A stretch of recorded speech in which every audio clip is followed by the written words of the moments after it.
How did you end up killing him? Straight line. Hi, welcome to today's episode of Uncomfortable Truth Podcast. My name is Lindsay. I'm the more voice though. And we have with us today Jeffrey Deskovic. Thank you so much for joining us today.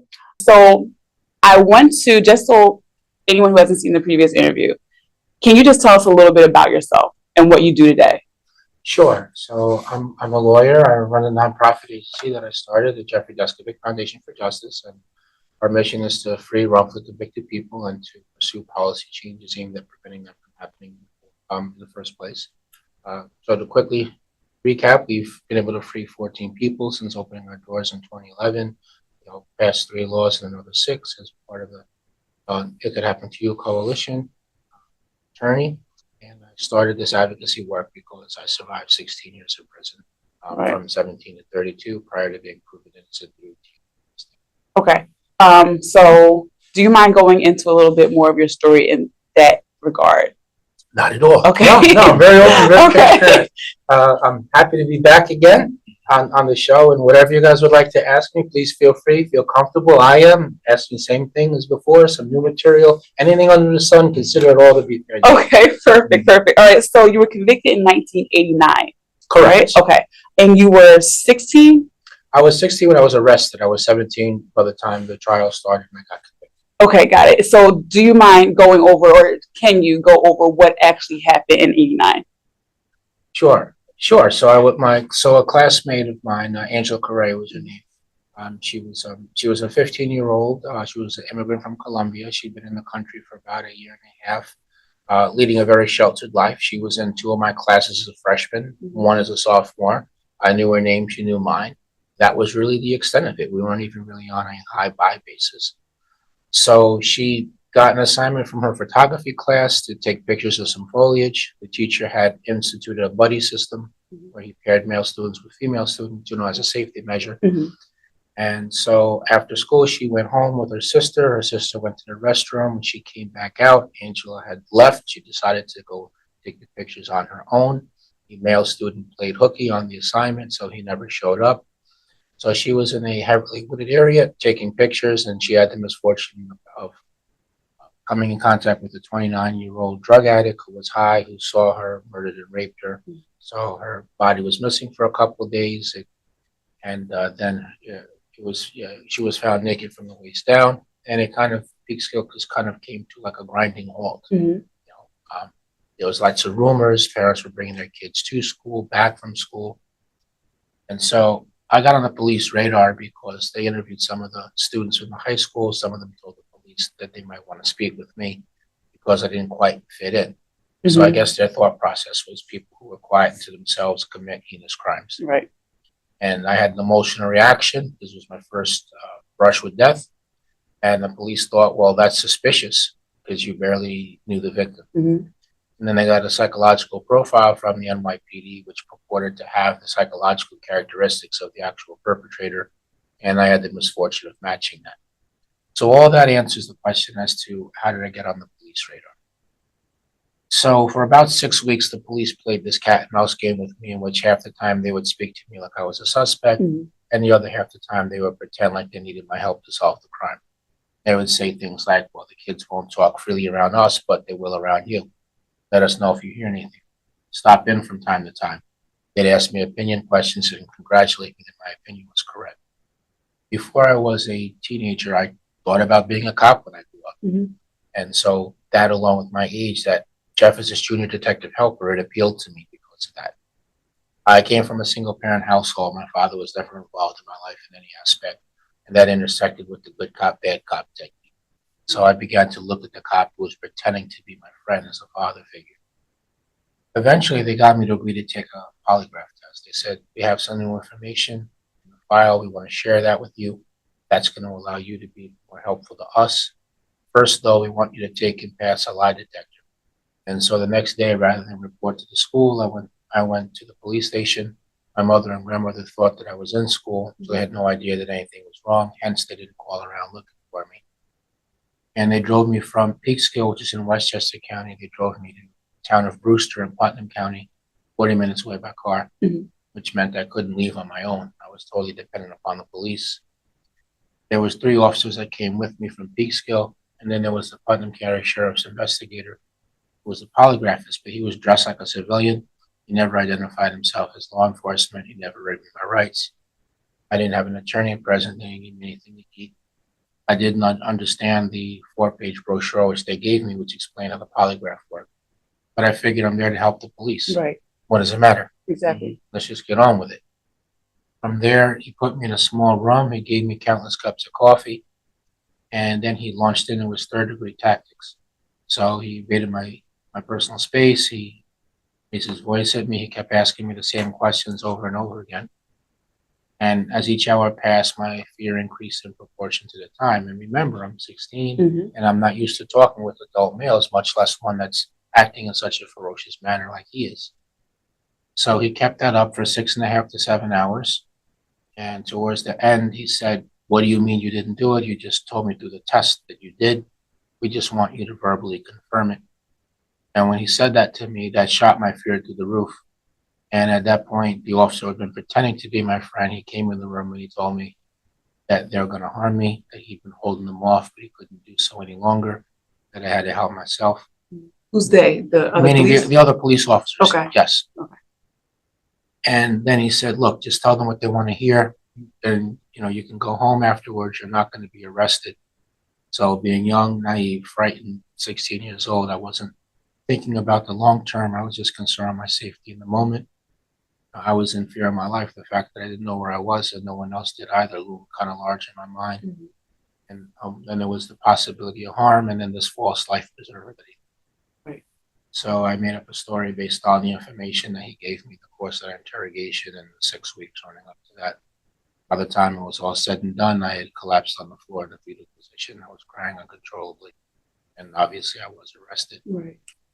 So just to finish summarizing things, the DNA didn't match me before the trial.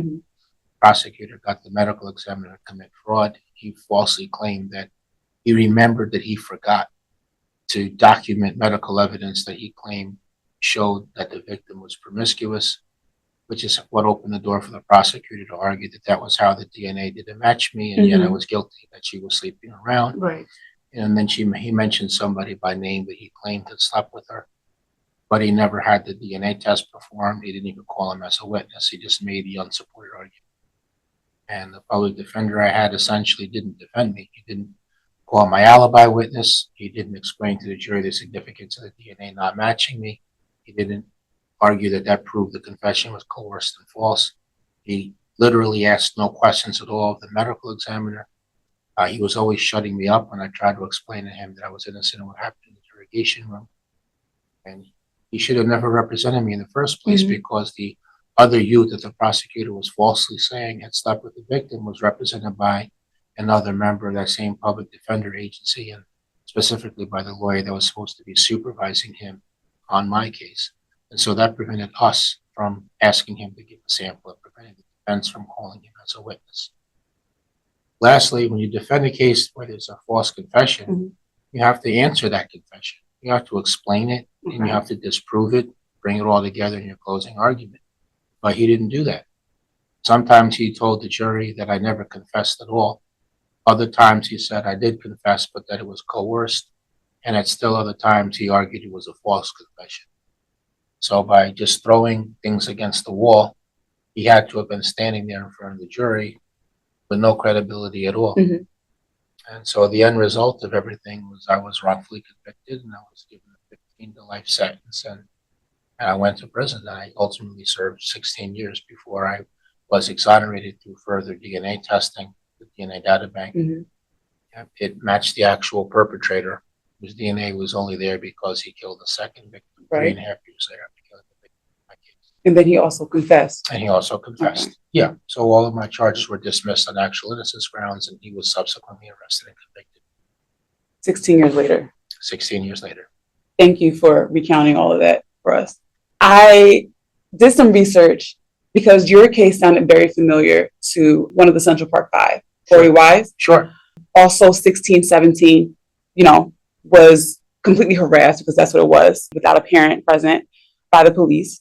Eventually confessed, if you will, and went directly to an adult prison because you went to Sing Sing. Is that what it? No, I went to Elmira. I did do my last 28 days in Sing Sing. You are right about that. Okay, That's okay. just, that was at the end. I initially was sent to Elmira, which was a men's. It was a men's. Okay, all right. And then also there, for him, eventually the person who actually committed the crime confessed years later, and at that point, he also, that person who actually committed the crime, had already done something to someone else. That's why he was in prison as well.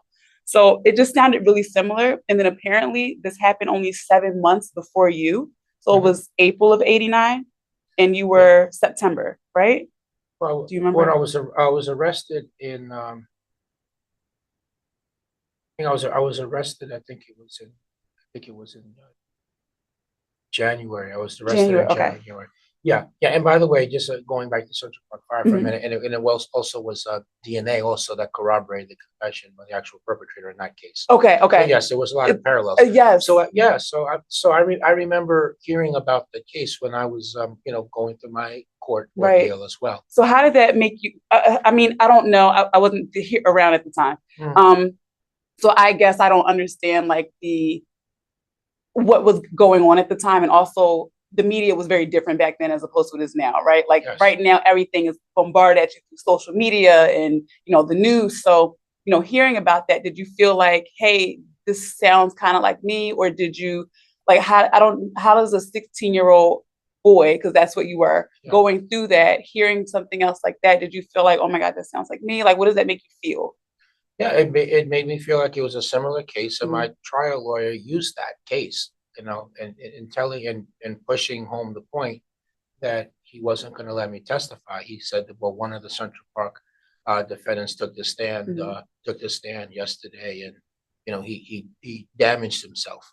Okay. So he used that to reinforce why he wasn't letting me testify. Okay. And do you feel that his intention was to help, or? No, I don't feel like it was his intention to help. Okay. No, I mean, again, as a practical matter, you have to answer a confession. You have to explain it, or the jury is thinking convict. I don't care what the, burden of proof is, and they have to prove you're guilty. You don't have to prove that. That's all BS. Okay, especially in a confession case. Okay. Thank you for explaining that. Sure. Have you ever seen any of these people ever again, especially as a lawyer? Not as a lawyer. So I did see them after I was exonerated. So I did file a federal civil rights lawsuit, and in the course of that, there were depositions that were held. So I did come as close as sitting across a table, kind of like you and I are. That's as far as it went. Did they apologize? Did they show you remorse? No, they didn't. As a matter of fact, the lead detective, the one who had pretended to be my friend, he came in the room and sat down, and he like smiled and nodded his head at me, like like we were old dorm room buddies in college, and I you're not supposed to speak to each other, but when that happened, I mean, he touched a nerve there, a level of trauma that I really didn't even know existed, and so I broke decorum, and I screamed at him, yo, you cost me 16 years of my life, and just as quickly he answered back, I didn't cost you anything. So all the defendants in my civil rights lawsuit, the lieutenant in Peekskill that oversaw everything, the medical examiner, my public defender, even the polygraphers, everybody conceded that I was innocent, except for the two detectives, including the so-called good cop that I just told you a story about.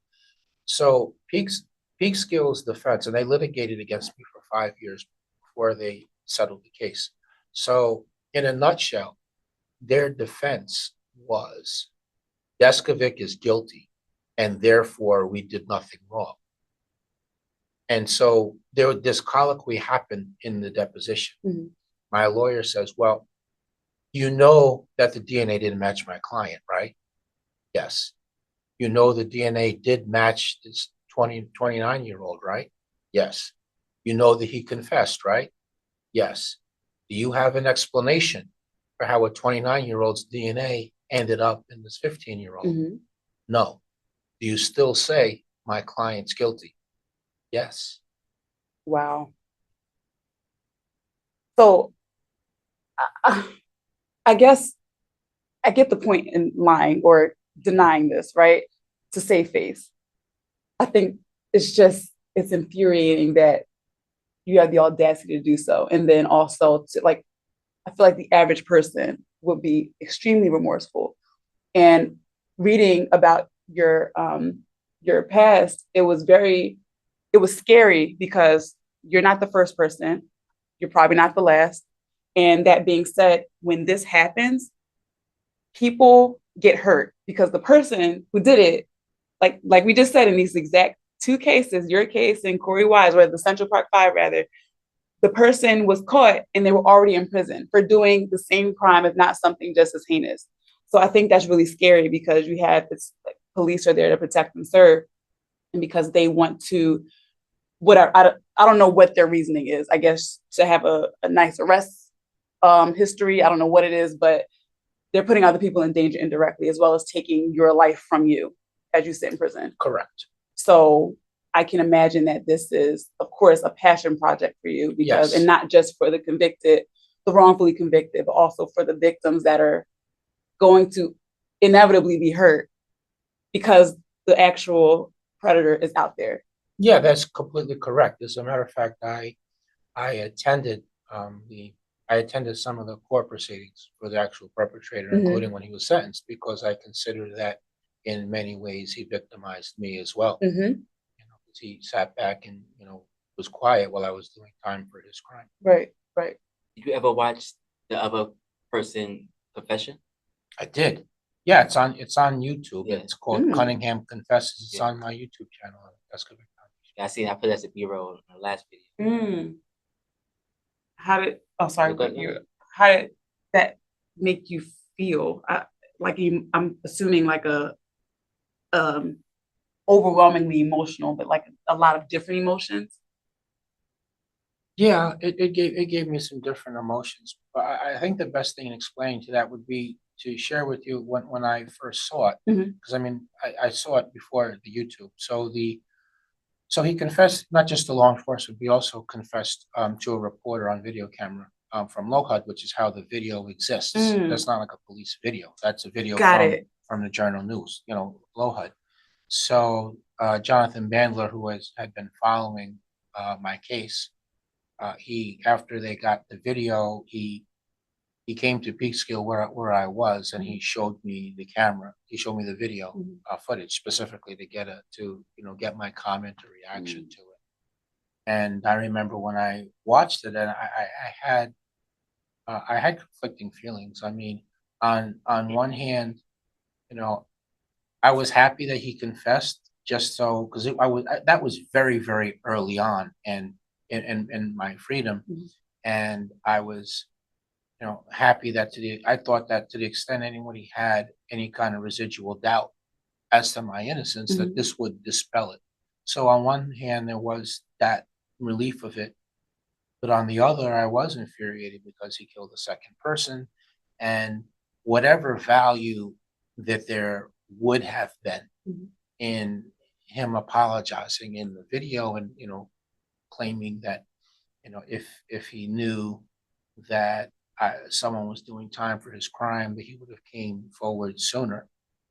To the extent that there was any value in that at all, he managed to ruin it by mixing a lie in with it. So my case was very high profile, and every time I went to court, it was a major media moment, with virtually all the coverage being guilt presumptive oriented. So, and Peekskill was a small city, maybe like 25,000 people. There's no way he would have not heard about it. As a matter of fact, I met somebody that used to get high with him, and she told me that they talked about the case sometimes, and they, you know, both the murder in general and my being arrested and my case.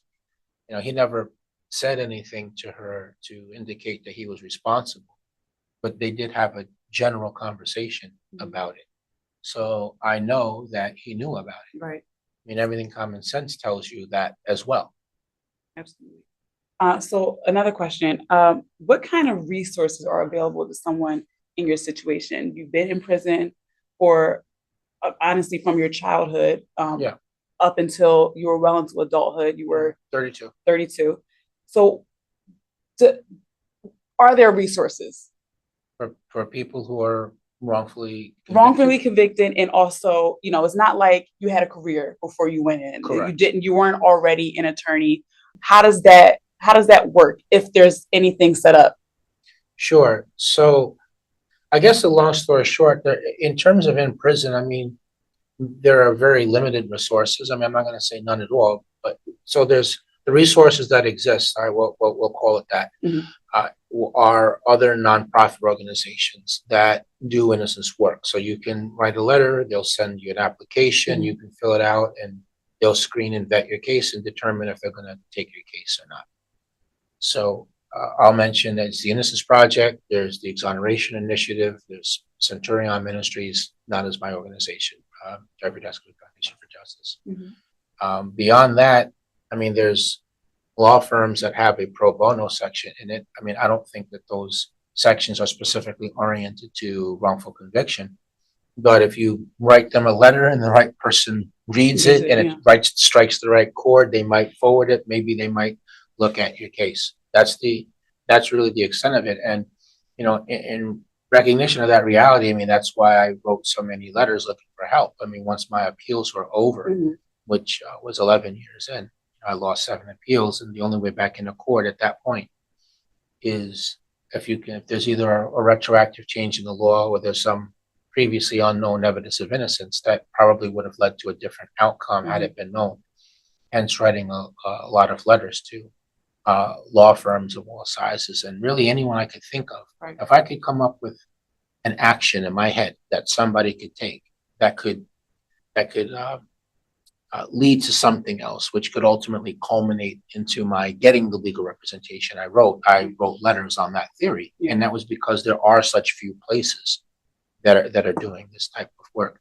In terms of reintegration, the short answer is that there's nothing available. Now, if I was to put a little bit of color to that, you know, I would say, well, there's a organization that I collaborate sometimes with called After Innocence that does help exonerates reintegrate, but that's more like by remote.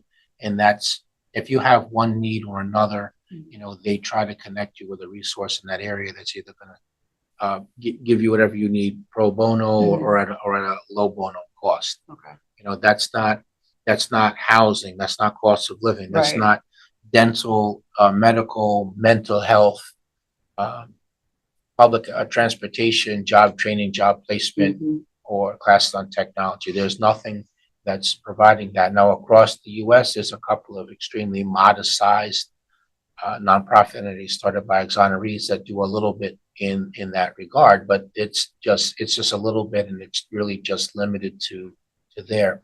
Now, I did make rounds personally with a lot of the prisoner reentry organizations.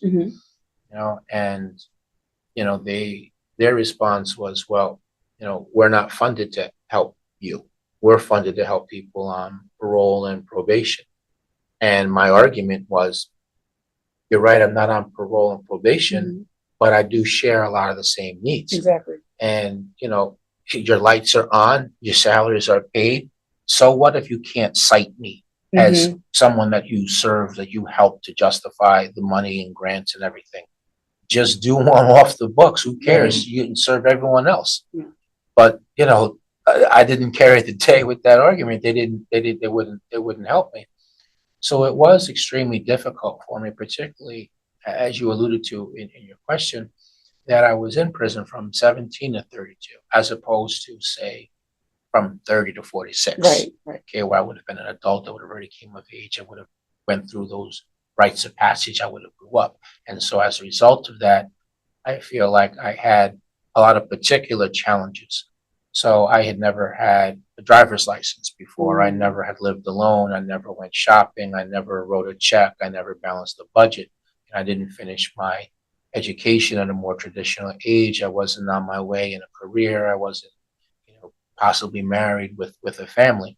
So all those particular challenges on top of just the general difficulty that there is when you are reintegrating. I mean, the closest thing that exoneree reintegration can be compared to would be like a soldier coming back from a war.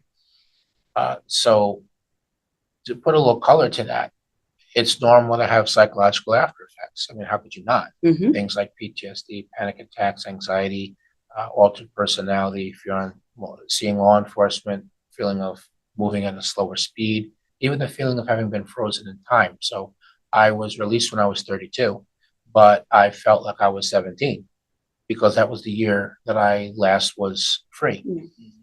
Social stigma. You were in prison wrongfully for 16 years, but you were in prison for 16 years. So is how much of that rubbed off on you? Is it safe to be alone someplace with you? You know, so definitely in terms of personal relationships, that always a significant obstacle. I was always passed over for gainful employment. You know, it seemed like all the managers or the decision makers, they wanted somebody who could hit the ground running rather than somebody that would need a little bit of patience for a little bit of on-the-job training.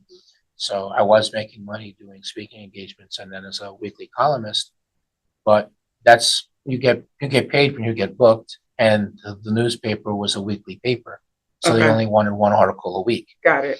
So I lacked stability of housing because I didn't have a lot of money coming in.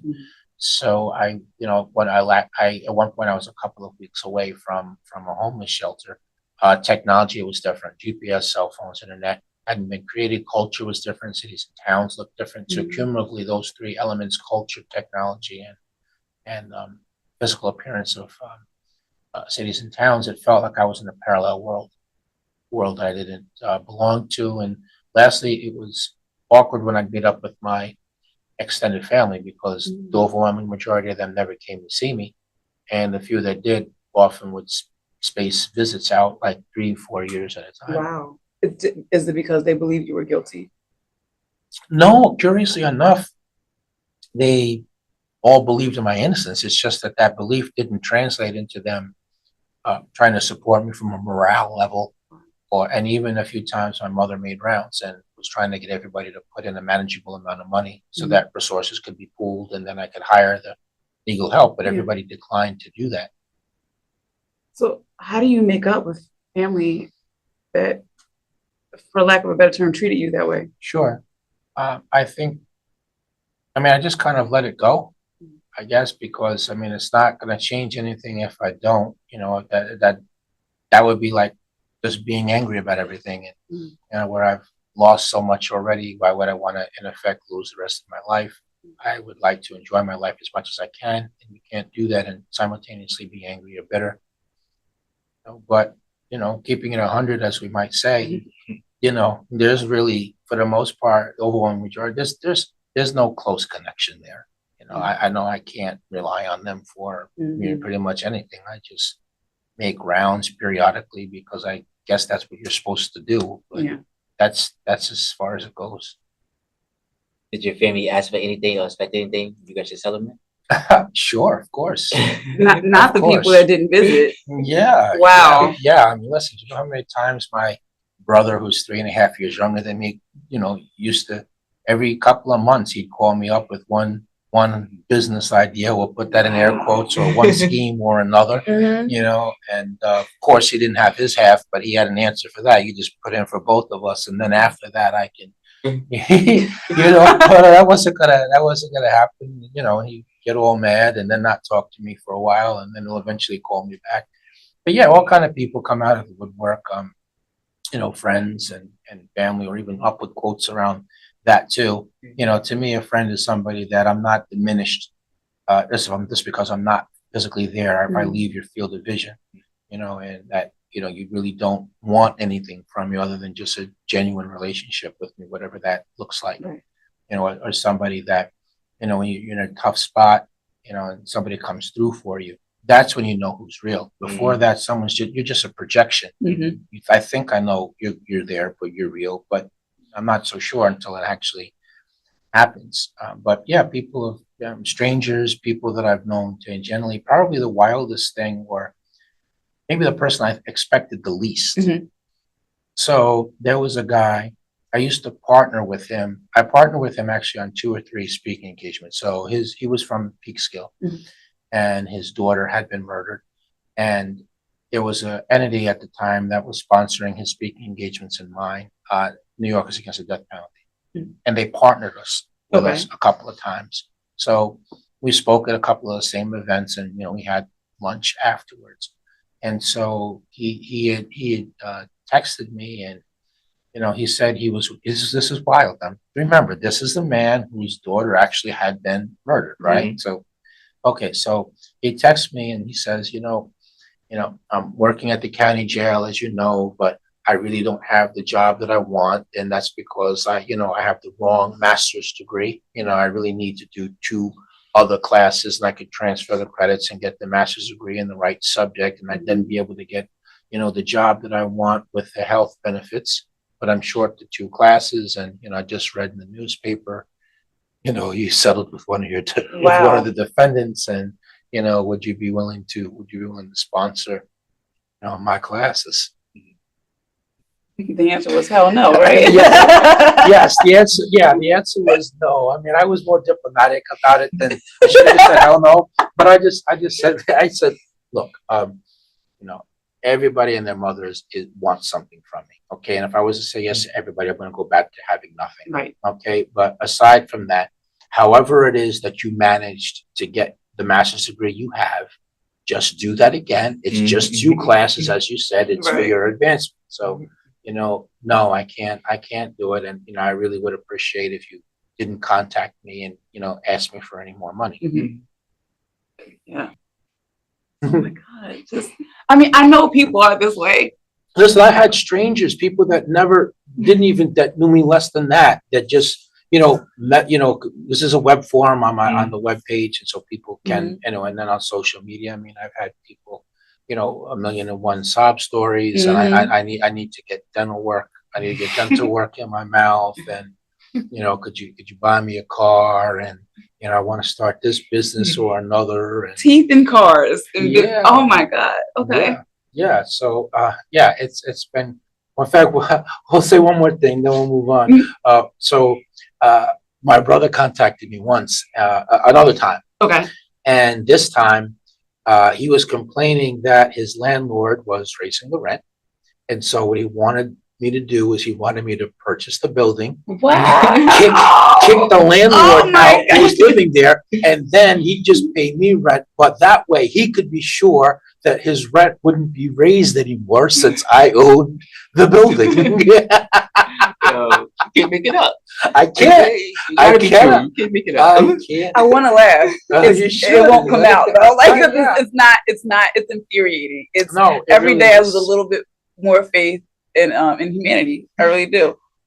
Okay, so on to the more positive things, at least for this moment. Sure.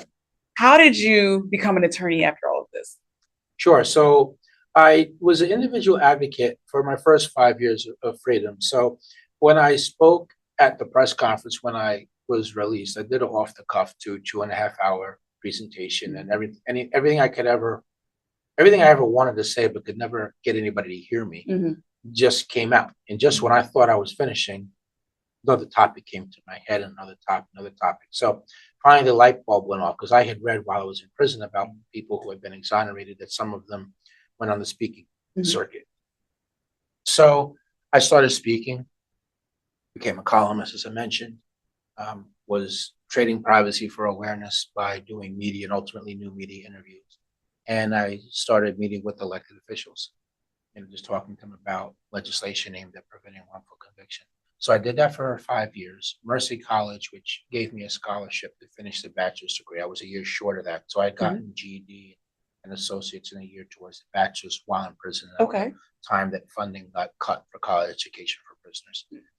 So in one of the articles, was a human interest item associated with my conviction being overturned, that I was a year short of a bachelor's degree.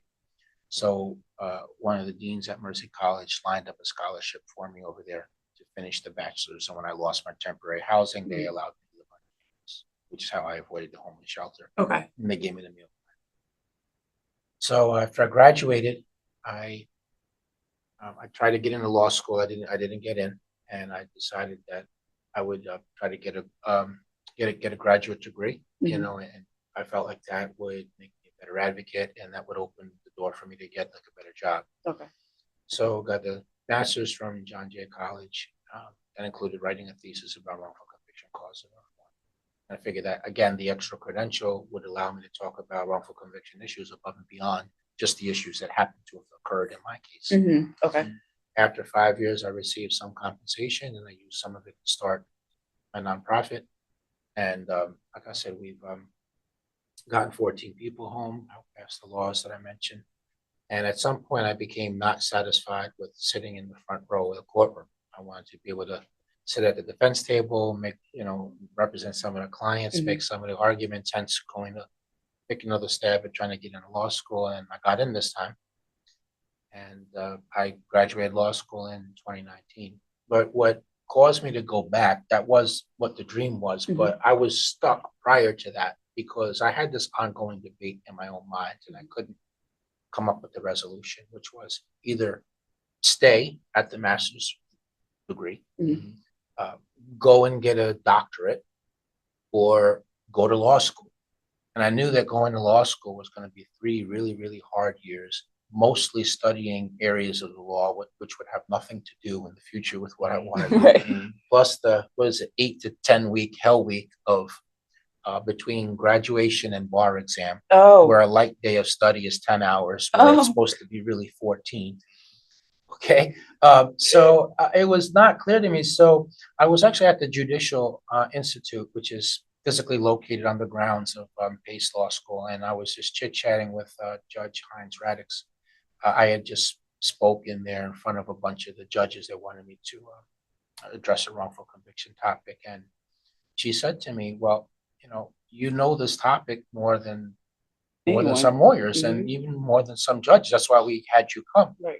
Why don't you just go get the credential? Just get the piece of paper. And that kind of ended the debate in my head Of what to do. Yeah. Yeah. So I went to law school, and that's hence becoming, an attorney.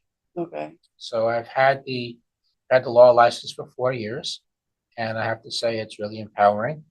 And I feel like it brings an extra level of credibility, but then also the ability that it gives me. And I feel so much better about myself as well.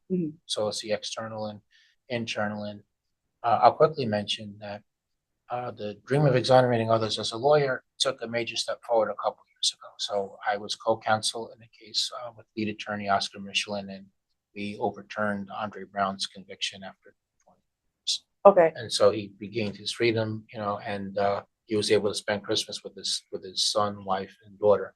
Okay. Forgive me, Andre Brown. I'm not familiar with this case. It was a Bronx case. He did 23 years in prison on a double attempted murder. So to quickly summarize, so Andre had been shot a year before the crime in an unrelated incident. And, he had a surgery, he had dropped foot. Okay, so no, he could not, in fact, have descended a Bronx subway, ran 4 or 5 blocks, gunned down one person, turned, ran another 4 or 5 blocks, and gunned the second person down. But his trial lawyer didn't present that evidence to the court. So we presented the medical evidence. We got the surgeon that did the surgery on him. We found an alternative suspect who was a spitting image of him.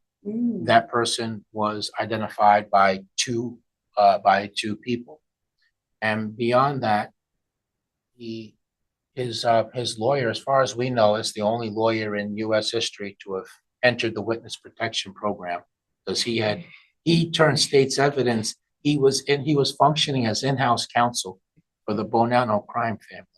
Oh my! So he had his own legal problems at the time that he was defending Andre. So we overturned his conviction. He's out. It's not an exoneration yet because the Bronx DA's office is appealing the reversal. But we're waiting for a decision at any time. And once that happens, he'll officially be able to be called an exonerate. But since then, I have my own caseload. I have 9 cases. Most of the time, I'm second seating somebody that's more experienced. But there's a few cases where I'm the lead attorney just to get the experience, and I got the more experienced guy second seating me. Yeah, but it's a great feeling. Overall, the organization, we have 13 cases that are active. So the other 4 cases I'm not involved with. I just periodically check in with the outside, the other law firms that are working collaboration with us just to get a status update as to how things are going. Okay. Well, 2019 is very recent. Mhm. Congratulations. Mhm. Like Thank that. you. This what it. And what I mean by recent is you still feel it, right? It's not like you've course. had this for 10 years. No. It's like, I got it a while ago. Like that's recent. That feels, you still have the, Yeah. the good energy that comes. I'm an attorney, like not a Yes. lawyer, an attorney. Right. Yeah. Yeah. That's really Yeah. cool. Exactly.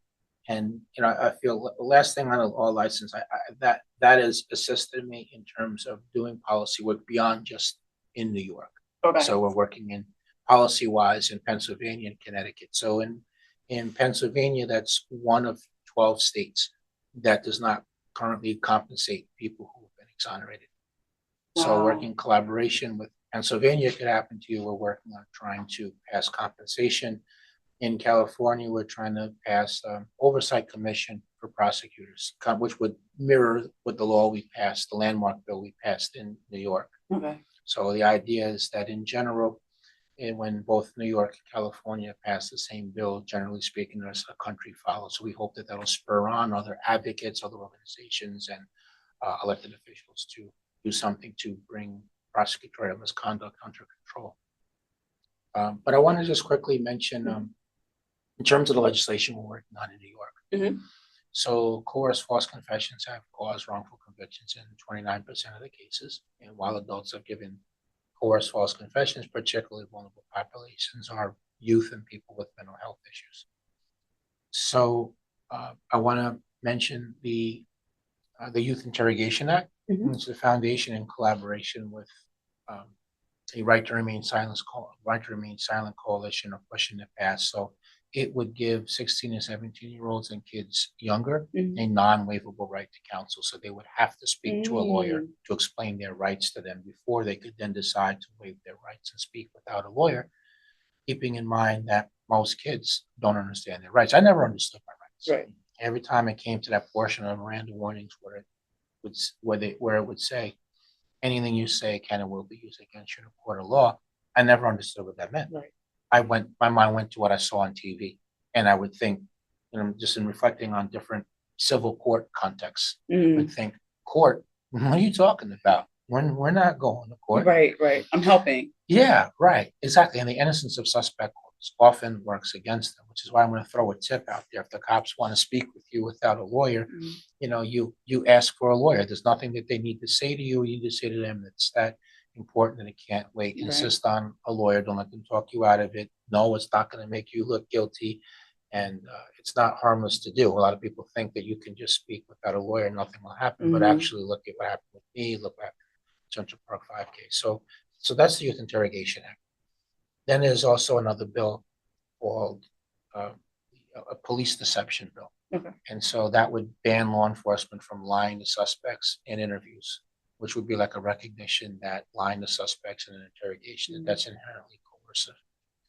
And lastly, when the law was passed in 2017, mandating that custodial interrogations be videotaped, there was exceptions that were made for sex offenses, homicides, and drug cases. So we want to get rid of all those exceptions. Okay. Yeah. So that's what we're up to legislatively. Changing the world. Trying, Hopefully, yes. at least here. This right. Right. Well, but see, I want to have a chapter. My dream is to have a chapter of the foundation in each state and ultimately in each country, because I do see this as a worldwide issue. And countries where we don't hear about wrongful conviction, it's not because no one's being wrongfully convicted. It's that no one's digging, no one's searching, no one's working, no one's being exonerated. You're right about that. Wiz Khalifa just got charged and he's facing like 16 years for having weed on him. Wow. He's outside the country though, right? Yeah, he's out of the country. Yeah. He did it. Yeah. Right. Well, that's an over sentencing issue. But yeah, that's over sentencing. It's a different form of injustice. But sure, I agree. That's a big issue in the U.S. There's still people in the federal system that are doing 20 years and more. Just for marijuana possession, marijuana selling. Yeah, it's legal in most states now. I think the governor of Georgia, he overturned a lot of college students because you can't go to college in Georgia if you got a weed defense or any drug defense. Wow. So he overturned them so those kids could get financial aid to go to Well, shout out to him at least on that issue, right? So I did have another question. Sure. So I was reading an article. It was basically in my memory. Forgive me. So hopefully your memory can kick in and help me. Sure, sure. You did an interview not too long ago, and I was reading the write-up of the interview. Okay. And you mentioned that a lot of, help me out here, a lot of, if not most of the cases similar to yours happened because of, and I'm not quoting you, Right. but overzealous or career hungry prosecutors. Yes. Correct. Can you expound on that? Yeah, of course. So prosecutorial misconduct is a factor that is a commonality that runs through many wrongful convictions. And, in terms of types of prosecutorial misconduct, with withholding evidence of innocence is a favorite go-to one. Yeah. But also not correcting perjured testimony. So if as a prosecutor, if your witness commits perjury, you're supposed to correct that. And a lot of times they don't. And they, make improper comments or remarks in closing arguments. You're supposed to stay within the bounds of what's proper. You're supposed to stay within, what's come in through what's come in through evidence. You can only argue fair inferences from the evidence. You can't distort things or make arguments that don't have a basis in the evidence. And so, looking at my case briefly, the prosecutor, when he made unsupported arguments to the jury about the whole consensual sex, then in addition to that, the medical examiner had been complained of in neighboring jurisdictions by authorities. So he was moonlighting as a defense expert. So whichever way the money flowed is the way he oriented his testimony rather than it being ground level scientific truth. But the prosecutor never turned that over to the defense, so we never knew that. And lastly, one day before officially getting the DNA test results from the FBI lab, the prosecutor ran to the grand jury and indicted me so that this way he didn't have to present the evidence. So that's the misconduct, the prosecutorial misconduct in my case. Now, in terms of overzealousness, I think that the desire to win, we know that prosecutors per ethics are supposed to just be a minister of justice, which means convicting the guilty and dismissing cases against people that are innocent. And even as to the guilty, you're only supposed to use, lawfully obtained evidence. You're still supposed to not commit any kind of misconduct. You're still supposed to respect state and federal constitutional right. There's plenty. You're supposed to play within the rules. Plenty of room for you to convict guilty people while staying within the rules. Right. But a lot of times they go outside that. And what is their motivation? Well, I think it's just wanting to win, a desire to get a promotion. They desire to get on the back. Good job. You did it. You got the conviction, or you get a promotion, which means you're going to get a raise also. Right. So you want to move up, and then on the level of the district attorney, they use sometimes in re-election political rhetoric.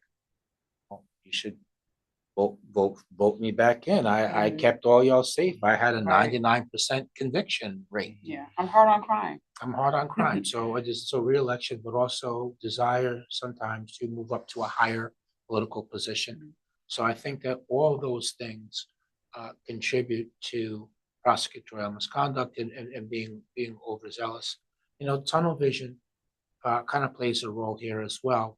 Tunnel vision is when you form a conclusion and then you work backwards. You only look for evidence to support it and ignore evidence to the contrary. And that can impact the police. That can impact the prosecutor. I think it's clear that it infected both of them. They just were like single-minded. How could they keep going with the case when the DNA didn't match me? And I think that can also happen with the defense. And I think that clearly impacts the judiciary. When you look at case summaries in the National Registry of Exoneration or the Innocence Project website, where cases have ended in exoneration, and you read the case summary, there were plenty of red flags along the way.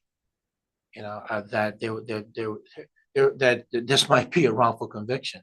But how many judges are suppressing coerced false confessions? How many judges are keeping lineup evidence out of the courtroom because it was unduly suggestive? how many judges are upholding people's rights on appeal when they challenge those rulings? Not many. And that's which is why the average length of wrongful imprisonment in a DNA case, that's meaning a case that's ended in DNA exoneration, is 14, 15 years. And it's common by the time somebody is exonerated, typically most of their appeals have been exhausted because the judges aren't catching and correcting things. And some of that has to do with tunnel vision.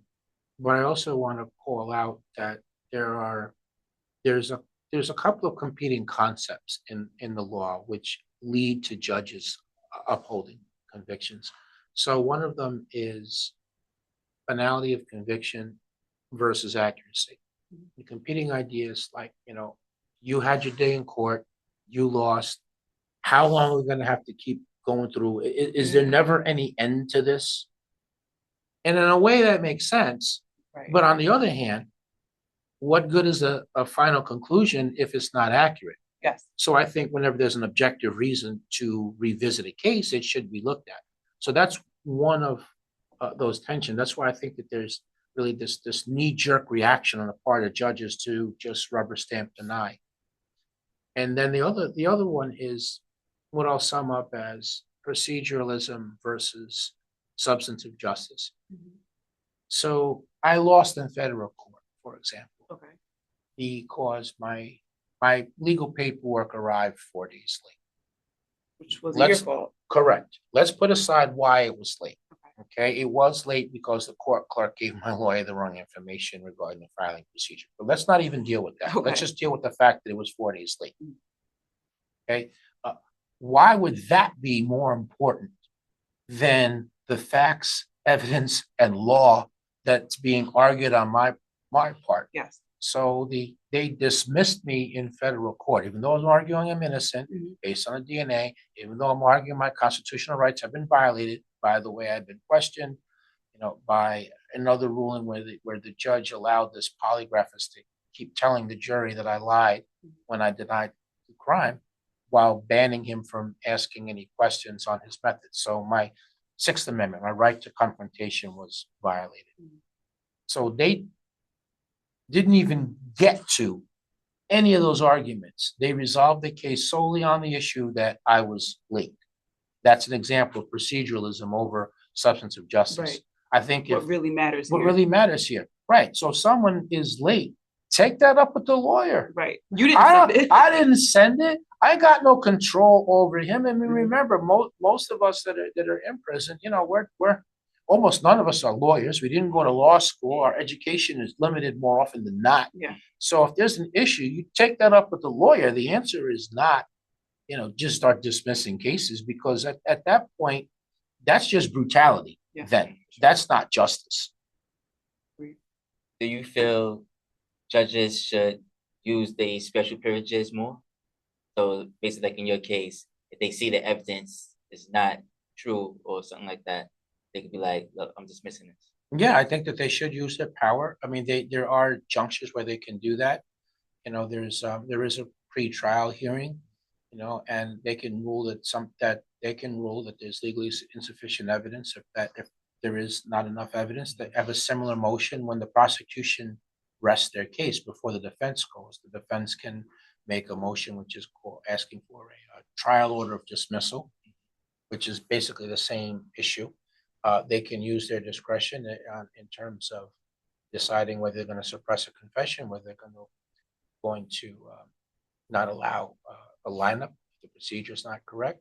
But then also, they do have the ability to overturn a verdict that's on a 330 motion, which is where that comes in at. So my lawyer made a 330 motion and asked the judge to overturn the verdict. But the problem was that, well, there was a couple of issues. I mean, I think one of the issues was, and it's written in the criminal procedure law called the CPL, that if there's no moving papers that have been submitted, that's one of the grounds where the court can deny it. So the only thing my lawyer did was verbally say, motion to overturn the verdict. He didn't submit any arguments. He put no legal papers in. But then also, the judge really just wanted to just take the easy way out. I mean, remember, he sentenced me, even though he said, maybe you are innocent. He sentenced me, but he could have overturned the verdict based on any of the rulings he had made against me in the course of the trial. That's what happened to Alec Baldwin, right? Why he got off, right? Well, yeah, well, Alec Baldwin, that was prosecutorial misconduct. Yeah, so evidence had been withheld, which went directly to the issue of guilt, innocence. And, if the misconduct is egregious enough, the court can not only can dismiss the case and bar it from being, retried Which again, happened to him. double jeopardy. You're right. So we need more judges when prosecutorial misconduct comes out, to call it out as such and, dismiss cases.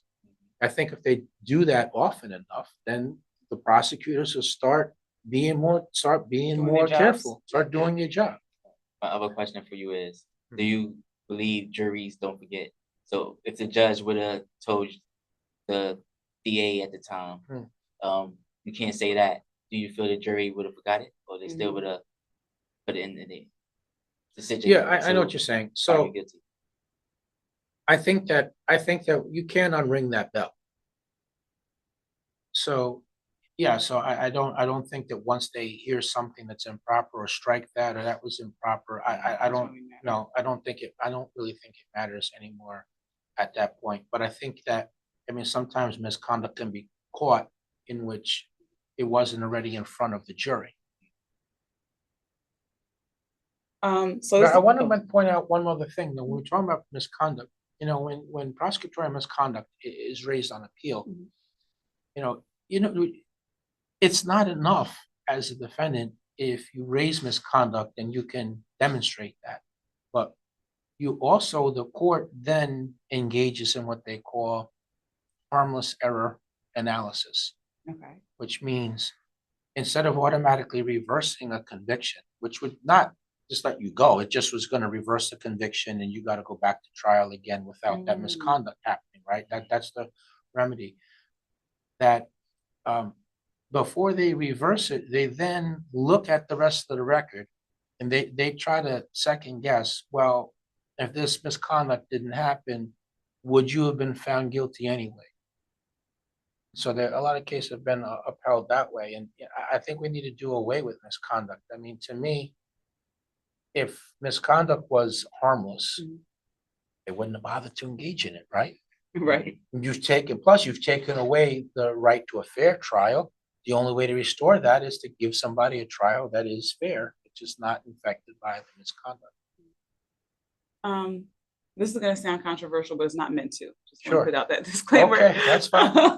So historically, and or at least what we see in the media, situations like yours often happen to Black people, Correct. specifically Black men. Correct. That being said, you obviously are not, and it did Right. happen to you. Correct. So I guess what I would say is, I'm sure race does play a role, of course. They'll be ignorant to say that it doesn't, but you came from, I'm assuming, a middle-class family. Correct. Exactly. So I'm thinking, and you can speak to this, do you feel that economic status played a role? Yeah, absolutely. Because if we had money, I mean, I would describe us as having been, all right, so there's the upper class, middle class, and lower class. We're just talking socioeconomic status. And let's conceive of each one of those levels as having 3 rungs. Okay. We were like mid-level of middle class. Okay. And so economics played an impact because there's no way we could afford to, even at that level, there's no way we could afford to hire an attorney. Lawyers were telling us that they wanted $50,000 just as a retainer. This Just is to 86 or No. 89. 89, yes, just as a retainer. So if I had enough money to get an OJ defense, Right. I got the best of the best and all types of lawyers, then I think that I would not have been wrongfully convicted. I would have had lawyers, I would have had, experts, I would have had an investigator. So but going into what prefaced your point a little bit, just talking some about the intersection between race and wrongful conviction. Mhm. Yeah, it is correct that while this does cut across racial lines, at the same time, it does, without question, it happens much more often in the minorities. And then focusing specifically on Black males for a second. A Black male is 7 times more likely to be wrongfully convicted of murder than someone white. And they're 3.5 times more likely to be wrongfully convicted of a sex offense. So without question, race definitely does play into it that way. And it also rears its ugly head in sentencing. I mean, a lot of times, you have white people are sentenced to much less time than Black people are for the same crimes and similar facts. So it rears its ugly head there. But then also, in terms of just excluding Blacks and minorities from the jury, using, race-based peremptory challenges. So just for our audience, okay, there's, you have, so when you're picking a jury, they have what they call, there's 2 ways to get rid of jurors. So one of them is what they call a challenge for cause. So that means you have to argue to the judge, why somebody should be excluded from the jury. And you would need to illustrate one reason or another why they can't be impartial. But in that challenge for cause, you have to articulate a rationale. Then they have preemptory challenges. So you're given a certain amount of discretionary challenges. No reason at all need be given why you're excluding somebody. But it's against the law to use peremptory challenges to, just to exclude people based on race. Right. But that happens sometimes. So race comes into play that way. And lastly, in states that have capital punishment, the race of the victim comes in.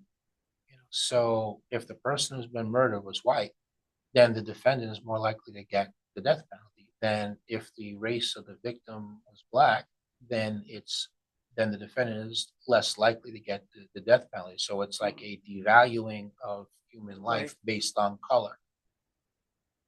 And you see that from your end I see. as well. Yeah, yes, I see that. Yes, because I mean, look, I've studied criminal law. I mean, aside from law school, I mean, I have a master's degree, but then also I've learned a lot, informal learning. So, that's really what studies indicate. This has nothing to do with your case. That's fine. All right. Sure. Can you explain ICARDs? Okay, so that's when, an I card where there's basically the cops are looking for somebody. Yes. And It's then basically a cop warrant, basically. Yeah, that they basically a issue. cop warrant. Yeah. Can you explain that? Like, how can they issue a warrant for you? Well, then they have to have probable cause to arrest you or to suspect that there's, that you've committed a crime and there's at least something that's gonna, warrant like a desk appearance ticket. Had it always been the law in New York, or that's something new? I'm really not sure of the history of it. It's been around for a long time. I really can't speak to, how long it's been. But I wanted to say that, I have had experience with that where, so like one of my clients was like taken into custody based on that because he had some desk appearance ticket from like more than 23 years ago, allegations that his dog pooped and that he didn't scoop the poop up and that the dog was supposed to be registered and it wasn't registered. And, he didn't think anything of it. And he had been incarcerated for 23 years and yet they took him into custody based on that. And the cops even called over to the judge and said, look, can we just not bring him to court? I mean, the judge, no, he's got to come here. So as a result of that, he spent his Saturday in handcuffs and in the bullpen area. Yeah. But ICARD, it's crazy. Would you ever run for office? I would. I would. Yes. Yeah. So I've thought out loud about, about moving back to Westchester County and, run for Westchester District Attorney. I would run to have a real conviction integrity unit. which is a unit in the DA's office that's supposed to be walled off and separate from the rest of the office, where they proactively review potential wrongful conviction cases. So I would run for that purpose, and imagine the platform you would have as a district attorney to then speak up about a lot of wrongful conviction prevention legislation, and even just general criminal justice reform legislation, which I'll speak on in a moment next, because I saw a lot of disturbing things while I was in prison, and I was exposed to it. So I would like to get into that next. But staying on the issue of office for a second, using the office to advance those issues, and even just doing sentencing reform and making prosecutors justify to me or assistant, why are you asking for the max? I want you give me some objective reasons, and then imagine people that are convicted of nonviolent crimes. I mean, I feel like as a society we over incarcerate. Not the prison and jail is not the answer To everything. to everything, right? And drug usage as a public safety issue as opposed to an incarceratable offense. So that would be what I would run on. And the theory would be that the idea of going from trying to persuade people to do the right thing, Right. to actually have my hands on some of the levers of power, to be able to actually do the right thing. That's what would be the allure for me. And why Westchester? Well, everything happened to I me was in gonna Westchester. ask. It I'm like, we need you here. So it would be like coming. Yeah, it would be coming full circle. Okay. But I have thought about other jurisdictions. Like I live in the Bronx, so I've thought about that. And if DA Bragg in Manhattan were to ever decide not to run for re-election, or if he got beaten in an election, I would give some thought to it. Right. But the thing that gives me a little bit of pause, though, is I'm a person of the people. Okay. And so in order to if I ran, I'm not going to run as a publicity stunt. I'm only going to run if there's a real chance to win. Otherwise, I'd rather not bother. Okay. And, if you don't either put the D or the R in front of your name and run on a major party label, it's next to impossible to win. Okay. And I'm also feeling like, again, as someone of the people, what is it? Whatever party label I don't run on, so I'm going to have half the population hating me now. And I don't want to be hated.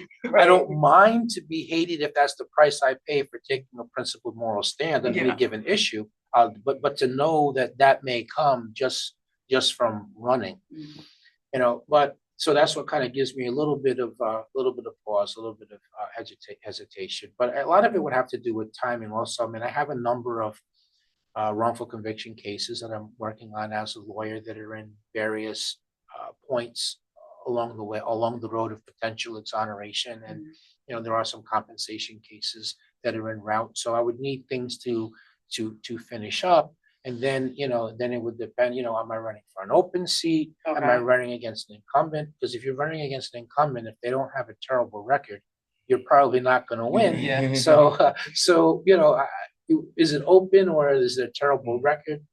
So all those things would play into it. But, I've thought, one last thing here, I've thought that, if I ran for office, then at the end of that term, I would see what's happening in the governor's mansion. If it's an open seat, or if it's an incumbent that has a horrible record, otherwise just wait for the right time. But I've thought about doing that. And look, if you're the governor of New York, you gotta try to hit the Powerball. John, you know what office I refer to. So yes. So I do have that fantasy scenario, but a game plan.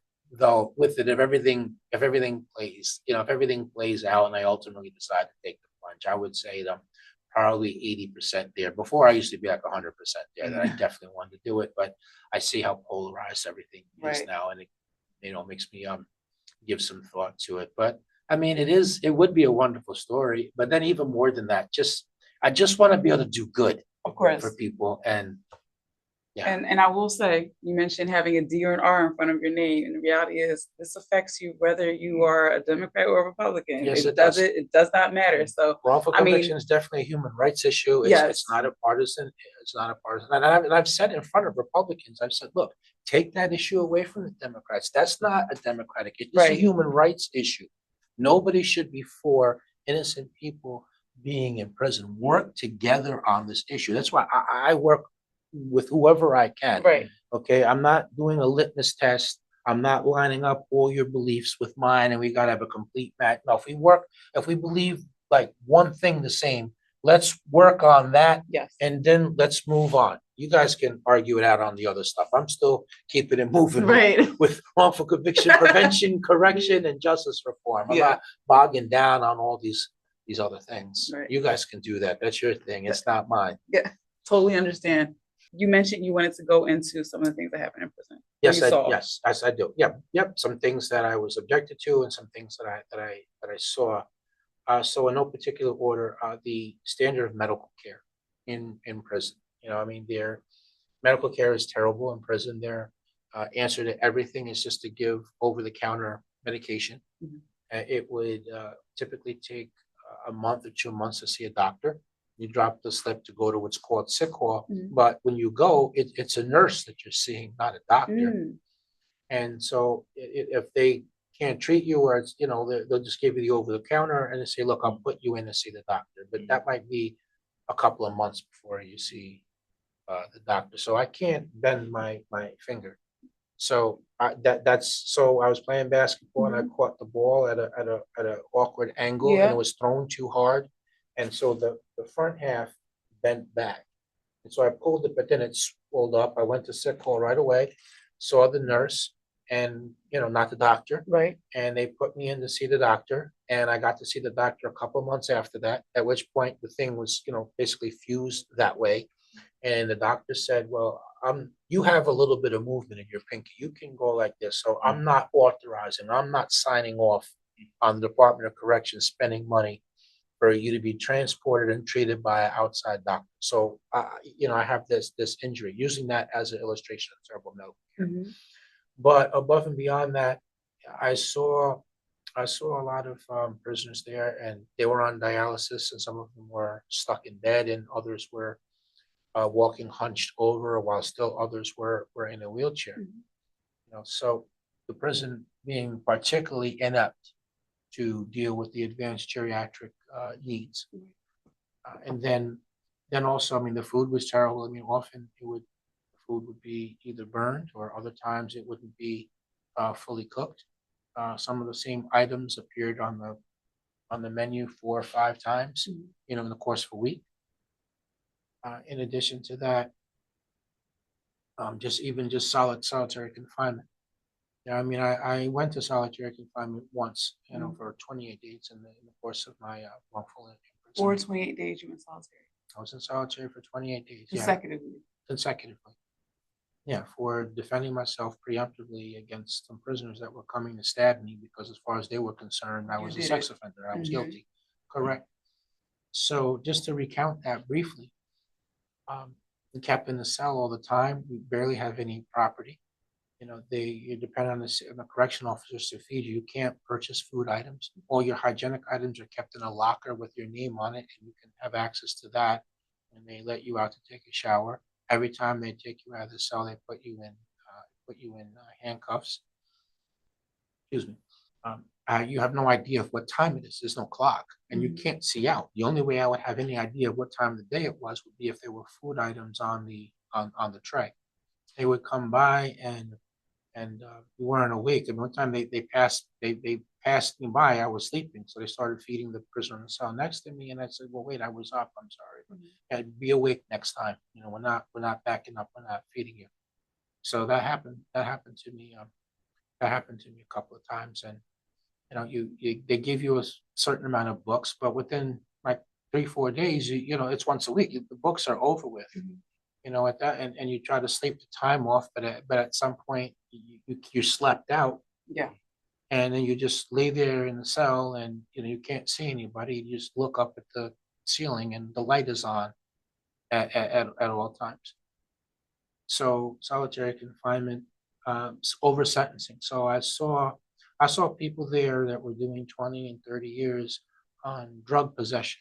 People that hadn't, that when they changed the drug laws, when they changed the Rockefeller drug laws in New York, the legislation didn't go far enough, so it didn't affect everybody. So there were people that were still in prison for 20, 30 years because they had this much drugs on them, which made it a felony rather than this much. Right. But they had more time than some of the people that were there for killing people or for committing acts of violence. And that really was backwards to me. You know, people that are from the city are typically incarcerated in the prisons that are in upstate New York. And people that are from upstate New York are typically housed in prisons that are closer to the city. So that's backwards to me. We know that family visitation, community ties are a good indicator if someone is going to be able to make a successful transition back into society, leading a law-abiding life. So why would we house people from upstate into the city and vice versa? Why don't we house people as close to where their hometown is as we can to facilitate visitation? It sounds intentional. It does sound intentional, and of course, there's the long trips, and it becomes expensive as well, just going up and visiting. So I think that and then, but there's a lot of things also, just trying to professionalize, the officers. I mean, there's so much verbal abuse that goes on between correction officers towards the prisoners, and really they're totally empowered. The supervisors don't reel them in. The prison administration doesn't reel them in. The courts are like a hands off for the most part. So I think that any rehabilitation that takes place is despite the system, not because of it. But I think that they should try to, they should cut down on this verbal abuse. There appeared to me to be no serious effort at cutting down the prisoner-on-prisoner violence. The curriculum needs to be updated. So I did a lot of vocational trades. I completed the plumbing program as an example. Got 6 certificates. Nearly all my training was in metal pipe or cast iron. But now everything is copper pipe and even more than that, PVC. So if I was to decide that I wanted that career, I would have to start at virtually the same place that I would if I hadn't taken the vocational trade at all. So I think updating the curriculum and then also periodically measuring, are people learning, are the instructors teaching, or are they just there for a paycheck, just hanging out in their office? Compassionate release. So compassionate release is a concept that if you're determined by prison medical staff to be terminally ill, you can request to be released based on that, rather than having to do your sentence. With the idea being that you could die with some dignity in a normal environment, surrounded by your friends and family. So there were times when, by the time a decision was made, people were dead already.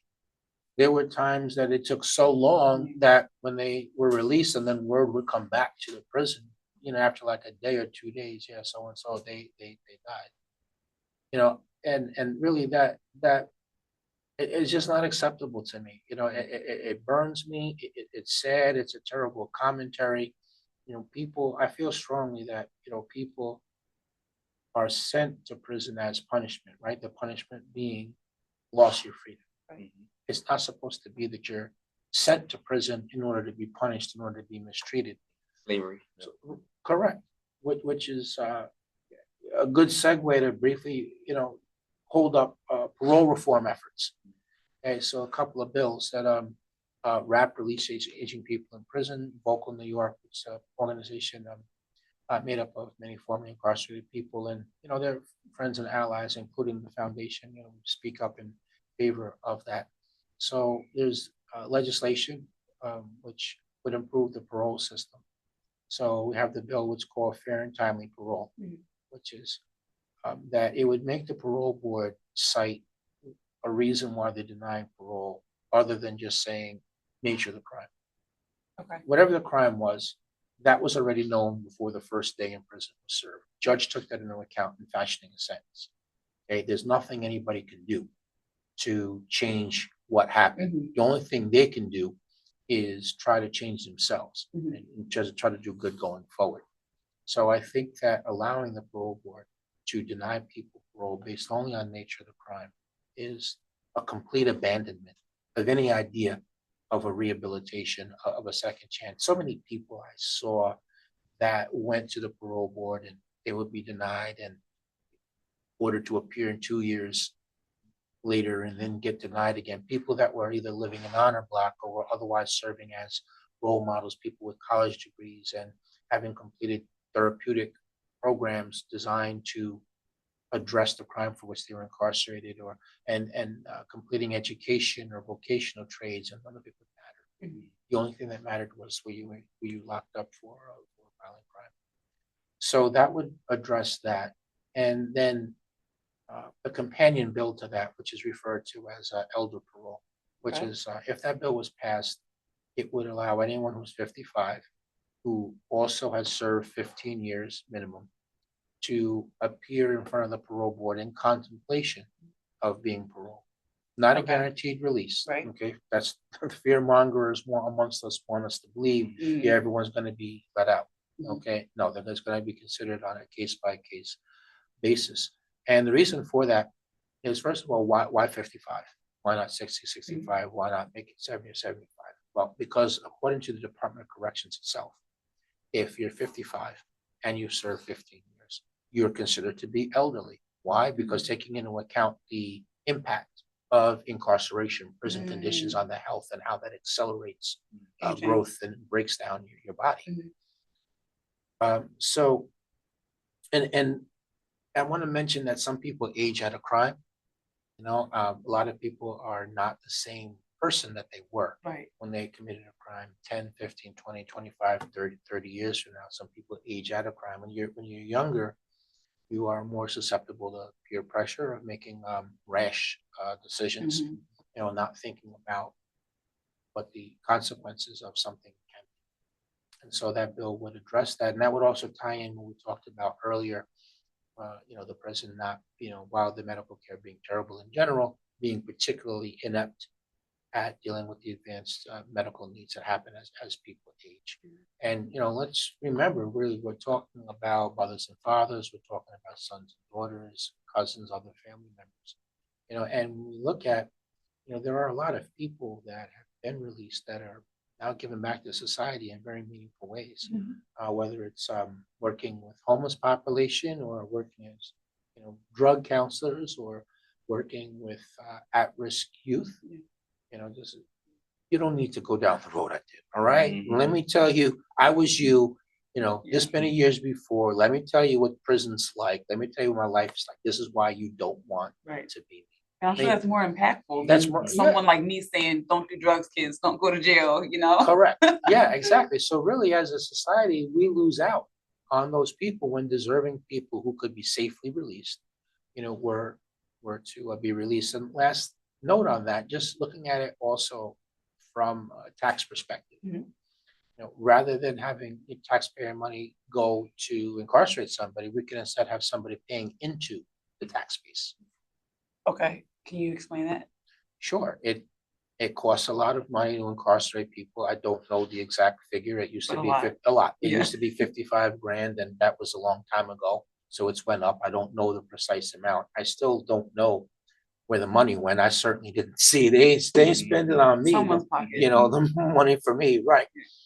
But rather than having there to be taxpayer money spending on incarcerating people that don't need to be, instead we could have somebody who's out, who's contributing to society, who's working, and who's therefore paying taxes. So we increase the tax base Mhm. rather than drain from it. Okay.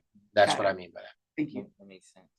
So I want to ask you, because you touched on a lot of things, what is your call to action? Is there anything that viewers can do, you know, the average person, what can we do? Sure, a number of things. So firstly, I mean, contact your senator or your assemblyman, and, you know, express support for the different measures addressing false confessions that I talked about before. I talked about parole reform, so they can contact and let that be known. We can encourage people who are running for office to have as part of their plank justice reform and wrongful conviction prevention and correction. And in that way, we further an issue. Even if our particular candidate doesn't win, you can further the issue just by having it inserted into the race.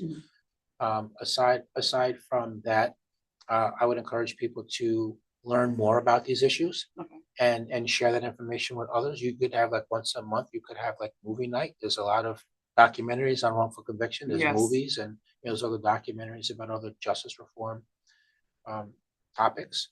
There's certainly webinars that come around, and I know that advocates such as the foundation and coalition groups I'm part of, we often collect petition signatures for measures and memos of support.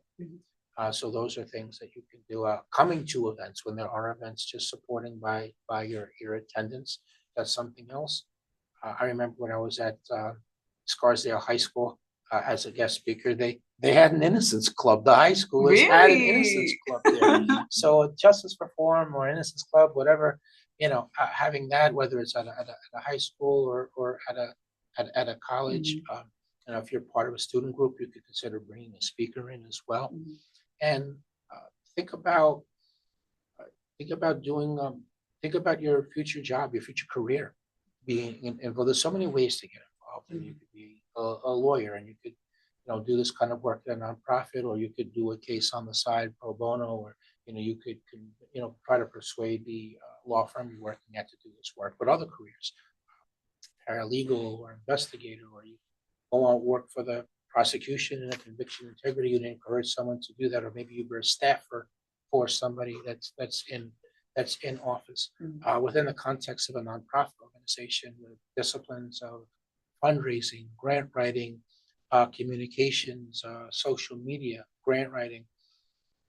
Then in terms of doing investigative journalism, just being a regular journalist, or making this explosion of documentaries and docuseries and bringing light to these issues, podcasts, there's blogs, blog talk radio. You're really only limited by your imagination.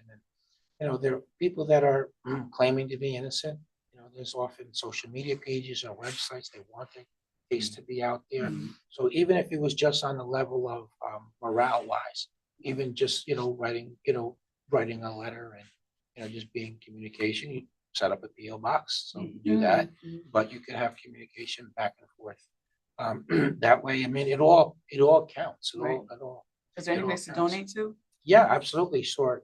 So in terms of my foundation, the website is www.deskovic, deskovic.org. We do have a PayPal link there. We have a link to our Patreon website. So Patreon's a website that's for people that are willing to be recurring monthly donors. Imagine 25,000 people, for example, that were willing to sacrifice $3 to $5 a month on a recurring monthly basis. Right. Who's going to miss that in their pocket? Right. But if enough people do that, if 25,000 people do that, you'd have close to $1 million. So we could work on freeing more people. That we have increased our bandwidth, so we'd be able to hire additional lawyers, paralegals, investigators, other essential personnel. So that's in terms of us, but there's other organizations that are doing innocence work. There's other organizations that are working on mandatory minimums or parole reform, prison reform. So whatever you're most passionate at, but the bottom line is that it does cost money to do that. So think about donating that way. That's not a rich person's game. Okay. If the political parties, both of them, can raise hundreds of millions of dollars on what they refer to as small dollar donations, what about the justice reform? What about for innocence work? And if you later on go to work for some corporation and they do corporate philanthropy, just floating the idea out there, but also if you know anybody that can help the organization in one way or another, whether it's another podcast or traditional media person, someone that has large giving capacity, if it's just helping network. Right. My biggest challenge as a founder of a nonprofit entity is I kind of went from worst to first, somewhat artificially, social and economic status wise, just by means of the lawsuit. And I didn't make it in business 10, 20, 30 years. So now I have a whole cachet of people that climbed the ranks with me that I could turn back to and say, look, support the organization that I'm doing. So really, I need third parties who can introduce me to people in their network that the cause would likely speak to. All I want is to really get in that conversation. And it's a soft sell. Here's who I am, here's my credentials, here's my body of work, here's what the organization has done. You know, here's what we could do, here's the metrics we could meet if we did have you know, more funding. Is this something that, you know, that you're willing to consider doing or not? And, you know, if not, I do appreciate for your time, but I just need to get into more of those conversations. So if you're out there and you know people with capacity or organizations, I mean, please consider us and just float an idea. And if you know, you're attending a school, again, float the idea that they bring me in to do speaking engagement. I mean, I do have the honorariums paid out to my organization as a minor income stream. So lots of ways that people, you know. Well, thank you for that. Yes, thank you. Thank Sure. you so much for joining us today, for going into those details, those gritty details. And yeah, we appreciate your time. All right, thanks for having me. Thanks Sure, for sharing sure, your sure. platform with me tonight. This was great. Thank you for joining us on the Uncommon Street Podcast. Greatly appreciate you for watching. Please like, share, and subscribe, and follow my friend Jeffrey Deskovic.